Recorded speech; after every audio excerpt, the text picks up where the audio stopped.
12 जून 2025 गुजरात की सरदार वल्लभ भाई Patel international airport से लंदन की गाटविक एयरपोर्ट जा रहा था। फ्लाइट में टोटल 230 पैसेंजर, साथ में 10 अटेंडेंट्स एंड 2 पायलट शामिल थे। टोटल 242 पैसेंजर उस प्लेन के अंदर थे। इसमें कुछ इंडियन थे एंड कुछ पैसेंजर फॉरेनर भी थे। प्लेन टेक ऑफ से केवल 30 सेकंड से 35 सेकंड के अंदर प्लेन तेजी से नीचे की तरफ आती है। प्लेन के अंदर पायलट एंड पैसेंजर टाइम से पहले कुछ समझ जाते।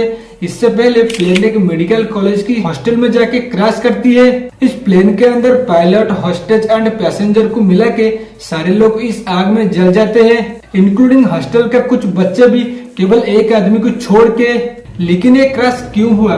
जिस प्लेन एयर इंडिया का AI-171 जो बोइंग 787 ड्रीमलाइनर एयरक्राफ्ट है, जो बोइंग का सबसे अच्छा प्लेन भी है, जिस एयरक्राफ्ट के पास 41,000 flying hour and 8,000 takeoff and landing के एक्सपीरियंस के साथ, एक्सपीरियंस पायलट होने के साथ भी प्लेन इतने बुरी तरीके से क्रैश किया।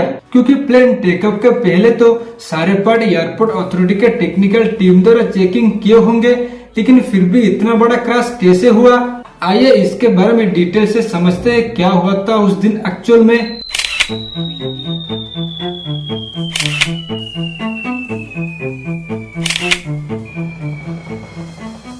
डेट 12 जून 2025 अहमदाबाद से एक प्लेन लंदन की ओर जाने वाला था। प्लेन का नाम था एयरक्राफ्ट AI-171 जो एयर इंडिया का था and plane manufacturing company Boeing. इस एयरक्राफ्ट AI-171 को चलाने वाले थे 2 pilot, Sumit Sabharwal and Clive Kunder. Captain Sumit Sabharwal जो 55 एज के थे, वो एक अच्छा पायलट होने के साथ 8,200 हावर का फ्लाइंग एक्सपीरियंस भी था और साथ में फर्स्ट ऑफिसर क्लाइव कुंदर जो 32 ईयर की एज थे, जिनके पास 1,100 हावर का फ्लाइंग एक्सपीरियंस भी था। एयरक्राफ्ट AI-171 लंदन जाने से पहले एयरपोर्ट की रनवे नंबर 23 पर होती है एंड एयरपोर्ट के अथॉरिटी टेक्निकल टीम प्लेन का सारे कंट्रोलर अच्छे से चेक किए होंगे। सारे चेकिंग होने के बाद एयरपोर्ट के अथॉरिटी 1:38 PM पे प्लेन AI-171 कांटेक्ट करते हैं पायलट को प्लेन को टेक ऑफ करने का एंड प्लेन टेक ऑफ भी करती है। करीब 500 से 600 फीट हाइट तक प्लेन पहुंच भी जाती है, लेकिन प्लेन 30 से 35 सेकंड के अंदर प्लेन धीरे धीरे नीचे आने लगती है। जहाँ पे प्लेन क्रैश हुआ वहाँ पे एक मेडिकल कॉलेज की हॉस्टल था। 1:30 बजे की टाइम था एंड सारे स्टूडेंट वहाँ पे लंच करते थे। जब ये प्लेन क्रैश होती है तो प्लेन का फ्यूल आग के साथ मिलकर एक जबरदस्त ब्लास्ट होती है और जितने भी पैसेंजर उस प्लेन के अंदर थे उसके साथ मेडिकल कॉलेज का कुछ स्टूडेंट भी इस पे मारे गए। केवल प्लेन सीट नंबर 11 है जो विश्वास कुमार नाम का एक पैसेंजर, वो भी केवल बच पाया। लेकिन 2 ऐसे वीडियो है जो एयरक्राफ्ट AI-171 जब प्लेन टेक ऑफ कर रहा था और जब प्लेन नीचे जा रहा था तब का। लेकिन इसे देखकर एग्जैक्ट प्रॉब्लम प्लेन के साथ क्या हुआ था ये तो नहीं पता कर सकते, लेकिन कुछ एविडेंस मिल सकती है।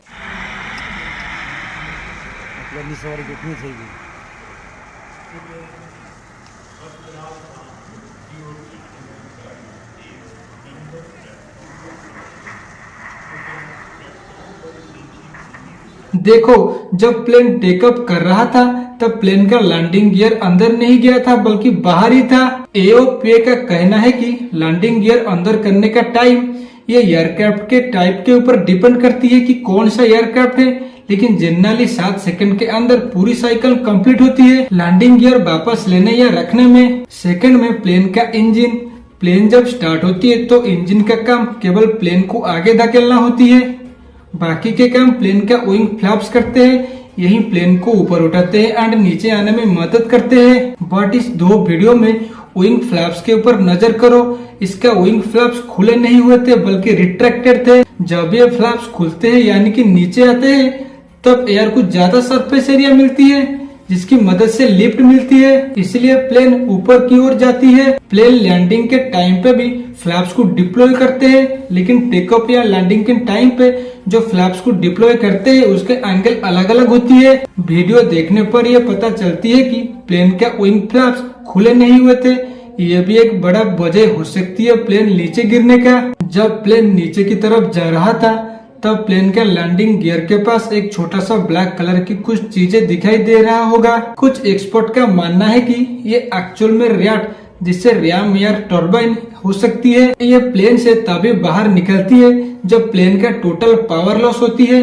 ये एक जनरेटर की तरह काम करती है। इसे घुमाने के लिए कोई फ्यूल नहीं होती है, बल्कि जब प्लेन हवा में होती है उसी एयर की प्रेशर से ये घूमती है एंड कुछ इलेक्ट्रिकल पावर जनरेट होती है। ठीक जैसे विंड टर्बाइन, एयर लगने पर ये ऑटोमेटिकली घूमने लगती है। ना ही इसके अंदर कोई फ्यूल होती है, ना ही इसे घुमाने के लिए कोई इलेक्ट्रिकल पावर दिया जाती है, बल्कि एयर इसके ब्लेड में लगने पर ये ऑटोमेटिकली घूमने लगती है। अगर वो रियाटी है तो इससे पूरी प्लेन को तो उड़ा नहीं सकता, लेकिन इसकी मदद से इलेक्ट्रिकल पावर कुछ मिल सकती है। मैंने आपको जो बताया था, जब प्लेन का टोटल पावर लॉस होती है तभी जाके ये रियाट निकलती है। यानी कि अगर प्लेन का टोटल पावर लॉस हुआ है तो ऐसा क्यों हुआ, इसका दो बड़े वजह हो सकती है। एक तो फ्यूल प्रॉब्लम, जो इंजन के अंदर फ्यूल जा रही है, और दूसरा मॉल फंक्शन डिफेक्ट। पहले फ्यूल प्रॉब्लम के ऊपर बात करते हैं। जो फ्यूल इंजन के अंदर जा रही है उस फ्यूल का क्वालिटी कैसा होना चाहिए। ना ही फ्यूल में डस्ट, वाटर, डेब्री या बैक्टीरिया ये सब अगर फ्यूल में होंगे तो इंजन प्रॉपर तरीके से कंबशन नहीं होगा एंड प्लेन को थ्रस्ट नहीं मिलेगा आगे जाने के लिए। क्योंकि प्लेन का पायलट जब एटीसी से कांटेक्ट किया तो वो भी थ्रस्ट नॉट अचीव यही कह रहा था। सेकंड में इंजन का माल फंक्शन इशू, जो प्लेन का मैन्युफैक्चरिंग डिफेक्ट हो सकती है। जो दो वीडियो आपने देखे, जब प्लेन टेकअप कर रहा था और जब प्लेन नीचे जा रहा था तो प्लेन का लैंडिंग गियर अंदर नहीं गया था और सेकंड में प्लेन का विंग फ्लैप्स अंदर नहीं गए थे। ये जो प्लेन, ये बोइंग कंपनी का प्लेन है। एक बार जनवरी के महीने में फेडरल एविएशन एडमिनिस्ट्रेशन, जिसे शॉर्ट में FAA भी कहते हैं, इन्होंने बोइंग कंपनी में ऑडिट किए थे। इस ऑडिट में बोइंग का 737 मैक्स एयरक्राफ्ट की प्रोडक्शन में कुछ इशू पाए। उसके बाद जब 737 मैक्स एयरक्राफ्ट उड़ाई भर रहा था तब प्लेन का डोर ही उड़ गया।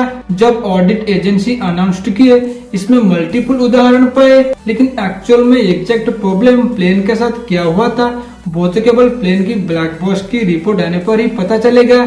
लेकिन ऐसे केस में जब प्लेन क्रैश होती है तब तो कितने सारे लोगों की जान जाती है। इसीलिए इंजीनियर अभी ऐसे प्लेन को डिजाइन कर रही है ताकि इंजन फेल होने पर भी केवल एक स्विच दबाते ही प्लेन का इंजन अलग और प्लेन का कैप्सूल या कैबिन, उस प्लेन के अंदर जितने भी पैसेंजर होंगे वो सेफली बच पाएंगे। जब इंजन के साथ कैबिन अलग हो जाएगा तो पैराशूट के थ्रू सेफली नीचे आएंगे और नीचे पानी भी होगा तो भी कोई खतरा नहीं, क्योंकि नीचे एयर कुशन की तरह होगा, कोई भी पैसेंजर का कुछ भी नहीं होगा। ये वीडियो आपको कैसा लगा नीचे कमेंट सेक्शन में हमें जरूर बताएं।